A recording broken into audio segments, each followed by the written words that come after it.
Hi, welcome to సాహస media. భారతదేశపు Gems and jewellery industry ఇప్పుడు అనుకోని సవాళ్లను ఎదుర్కొంటోంది. భారతదేశపు ఎగుమతుల్లో ఆర్థిక వ్యవస్థలో మూలమైన ఈ ఇండస్ట్రీ లక్షలాది మంది కార్మికులకు ఉపాధి కల్పిస్తున్న ఇండస్ట్రీ ఇది. అయితే అమెరికా అధ్యక్షుడు డొనాల్డ్ ట్రంప్ 50% సుంకాలు విధించడంతో ఎగుమతులు తగ్గిపోయాయి. ఈ ఇండస్ట్రీ భారతదేశంలో ఎక్కువ 3వ వంతు కంటే ఎక్కువ డైమండ్లు మరియు స్టడ్డెడ్ జ్యువెలరీ అంటే ఆభరణాలు సగం కంటే ఎక్కువ గ్రహించి ఉంది. ఈ పరిణామాలు గుజరాత్లోని సౌరాష్ట్రం, సూరత్ మరియు ముంబై నగరాల్లో దీని ప్రభావం ఎక్కువ చూపుతుంది. గుజరాత్లోని సౌరాష్ట్ర రాష్ట్రంలో డైమండ్ వర్కర్స్ సుమారు 1,00,000కు పైగా ఉద్యోగాలు కోల్పోయారు. ముఖ్యంగా భావ్నగర్, అమ్రేలీ మరియు జునాగఢ్లో ఎగుమతి ఆర్డర్లు రాకపోవడంతో చిన్న తరహా యూనిట్లన్నీ క్లోజ్ అయ్యాయి. వర్కర్స్ని ఉద్యోగాల నుంచి తీసేశారు. ప్రపంచంలోనే అతిపెద్ద డైమండ్ ఎగుమతిదారు అయిన మన భారతదేశం సుమారు 90%కి పైగా డైమండ్ ప్రాసెసింగ్ వర్క్ చేస్తారు. 2024-25 సంవత్సరానికి అమెరికాకు $10 బిలియన్ డైమండ్లను ఎగుమతి చేసింది.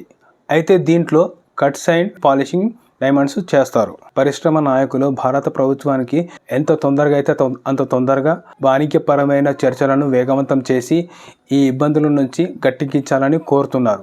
Gems and jewellery expert promotion council chairman Kirit Bansali Times of ఇండియాకు ఇచ్చిన ఇంటర్వ్యూలో ఆయన చెప్తూ, ఆయన $9.23 billion diamonds and jewelleries export చేశారని, అయితే ఇప్పుడు 70%కి పైగా పడిపోవచ్చిందని చెప్పుకొచ్చారు.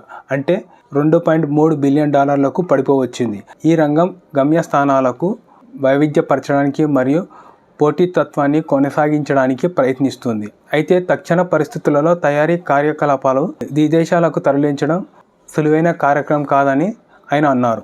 అమెరికా సుంకాలు దేశ రత్నాలు మరియు ఆభరణాలపై ఎలాంటి ప్రభావం చూపుతుందని అంటే, తక్షణ కాలంలో ఎగుమతుల్లో 70% కంటే ఎక్కువ తగ్గుతాయని అంచనా. 2024-25 సంవత్సరానికి అమెరికాకు $9.28 బిలియన్ ఎగుమతులు జరిగాయి. భారతదేశం మొత్తం ఆభరణాలు 30% కంటే ఎక్కువ, నిర్దిష్ట వస్తువుల వారీగా చూస్తే డైమండ్స్ 30% కంటే ఎక్కువ మరియు స్టడ్డెడ్ జ్యువెలరీ సగానికి ఎక్కువ అంటే 45% వాటాను కలిగి ఉంది. అమెరికాకు భారతదేశ రత్నాలు ఎగుమతుల్లో $9.28 బిలియన్ విలువ కలిగి ఉంది. అయితే అది ఇప్పుడు 30%కి పడిపోయింది. అంటే $2.3 బిలియన్ పడిపోవచ్చింది. అయితే దీంట్లో ఎక్కువ polished diamonds and studded jewellery ఎక్కువ ప్రభావాన్ని చూసే అవకాశం కనిపిస్తుందని అన్నారు. అయితే సుంకాలు పెంపు తర్వాత ఆభరణాల యొక్క విలువ ఎలా పెరుగుతుందని అంచనా వేస్తే, ఫర్ ఎగ్జాంపుల్ ఒక డైమండ్ విలువ $1,000 అయితే దాని సుంకం విలువ వచ్చేసి $500. దాని అమెరికాలో ల్యాండ్ అయిన తర్వాత దాని వాల్యూ వచ్చేసి $1,500. ఈ రకంగా ఉంటుంది. మన భారతదేశానికి వచ్చేసి అమెరికా అతిపెద్ద మార్కెట్, దాని తర్వాత UAE, హాంకాంగ్ ఉన్నాయి. జెమ్స్ అండ్ జ్యువెలరీ ఇండస్ట్రీకే చాలా ఎక్కువ ప్రభావం చూపుతుంది.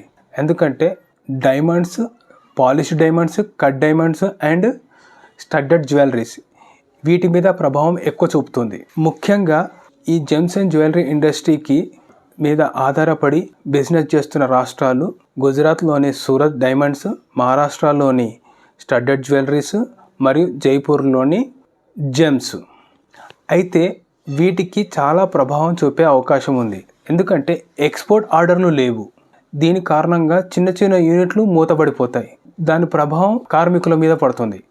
కార్మికులు ఎంతవరకు నిరుద్యోగులు అయిపోవచ్చు అంటే సుమారు 1,50,000 కార్మికులు నిరుద్యోగులు అయ్యే అవకాశాలు కనపడుతున్నాయని కిరీట్ బన్సాల్ అంటున్నారు. అయితే జెమ్స్ జ్యువెలరీ ఇండస్ట్రీ పతన స్థితికి రావడానికి కారణం ఏంటంటే, ప్రపంచంలో కొన్ని ప్రాంతాల్లో యుద్ధ వాతావరణం మరియు ప్రపంచ అనిశ్చితి కారణంగా ఈ సుంకాలు పెరిగాయి.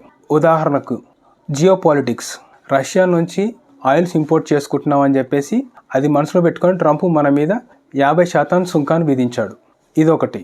రష్యా ఉక్రెయిన్ వార్, అలాగే ఇండియా పాకిస్తాన్ యుద్ధం, ఆపరేషన్ సింధూర్, ఇలాంటి కారణాలు ఉంటాయి. ఏదేమైనా అన్నిటికీ ప్రభావం దీని మీద పడింది. అయితే అమెరికాలో జెమ్స్ అండ్ జ్యువెలరీ బిజినెస్ చేసే రిటైలర్లు, హోల్సేలర్లు ఇప్పుడు ఆర్డర్లు బుక్ చేసుకోవట్లేదు. ఎందుకంటే చాలా వరకు తగ్గించేశారు. వాళ్ళకు ఎంత తక్కువ అయితే అంత తక్కువ తీసుకోవడానికి ప్రయత్నం చేస్తారు, కానీ ఇట్లా అధిక సుంకాన్ని వేసి తీసుకోవడం వాళ్ళకి ఏం అవసరం, వాళ్ళు బిజినెస్ చేయలేరు. రాను రాను ఇంకా తగ్గిపోయే అవకాశాలు కనిపిస్తున్నాయి. ఇప్పటికే 70% పైగా ఎక్స్పోర్ట్ ఆగిపోయింది, 30% జరుగుతుంది.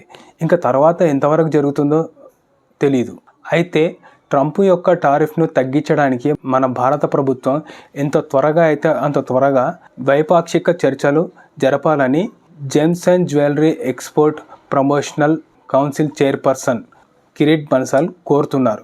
అయితే ట్రంప్ యొక్క టారిఫ్ నుంచి ఎలాంటి ఉపశమనం కలిగించాలి అంటే, కొత్త అమెరికా సుంకాల నుండి 25 నుంచి 50% వరకు కవర్ చేసిన duty drawback reimbursement scheme August December 2025 వరకు. ఈ స్కీమ్ భారతదేశంలో తయారైన మరియు ఎగుమతి చేయబడిన ఏదైనా వస్తువులపై సుంకం రిబేట్ను అనుమతిస్తుంది. 6 నెలల పాటు ఆగస్టు 2025 నుంచి జనవరి 2026 వరకు వర్కింగ్ క్యాపిటల్పై వడ్డీ వాయిదా వేయడం, ఫ్రీ షిప్మెంట్స్ లోన్ గడువు తేదీలను 90 రోజుల పాటు పొడిగించడం, జరిమానాలు లేకుండా అధిక రుణ ఖర్చులను ఆఫ్సెట్ చేయడానికి ఇంటరెస్ట్ ఈక్వలైజర్ స్కీమ్ను తిరిగి ప్రవేశపెట్టడం. ఈ చర్యలు రంగాన్ని ఆర్థిక ఒత్తిడి నుండి కాపాడడం మరియు భారతదేశం ఎగుమతి పోటీతత్వాన్ని నిర్వహించడం లక్ష్యంగా ఉన్నాయి. ఈ gems and jewellery industry America మార్కెట్పై ఆధారపడకుండా ఉండటానికి Saudi gems and jewellery exhibition and మరియు మిడిల్ ఈస్ట్ మీద వ్యాపార ప్రయత్నాలు చేయడానికి ప్రయత్నిస్తుంది. అయితే ఈ ప్రయత్నాలు కొనసాగిస్తే అమెరికా మార్కెట్పై ఆధారపడకుండా గ్లోబల్ మార్కెట్లో ఇతర దేశాల మీద వ్యాపారం కొనసాగిస్తే చాలా బాగుంటుందని ఈయన అంచనా వేస్తున్నారు. ఈ ఇండస్ట్రీ అమెరికా మార్కెట్పై ఆధారపడటానికి తగ్గించడానికి ఈ ఇండస్ట్రీ అమెరికా మార్కెట్పై ఆధారపడటం తగ్గించడం మరియు భారతదేశం గ్లోబల్ ఫుట్ ప్రింట్ను విస్తరించడం, వేరే దేశ మార్కెట్లోకి ప్రవేశించడానికి కొనసాగిస్తుంది. తయారీదారులు తమ కార్యకలాపాలను యుఏఈ వంటి ఇతర దేశాలకు కొనసాగించడానికి ప్రయత్నాలు జరుగుతున్నాయి. అయితే యుఏఈ వంటి దేశాలు తక్కువ సుంకాలు మరియు అనుకూలమైన వాతావరణ వ్యాపారాన్ని కలిగిస్తుందని తెలుసు, కానీ కార్యకలాపాలను తరలించడానికి గణనీయమైన రిస్క్ కలిగి ఉంటుంది. భారతదేశం అమెరికాతో ద్వైపాక్షిక చర్చలు చేపట్టి అనుకూలమైన వ్యాపార వాతావరణాన్ని కలిగించేంత వరకు వెయిట్ చేద్దాం. తొందరపడి వేరే దేశాలతో వ్యాపారాలు జాగ్రత్త పడటం ఉత్తమమని కిరీట్ బన్సాల్ అంటున్నారు.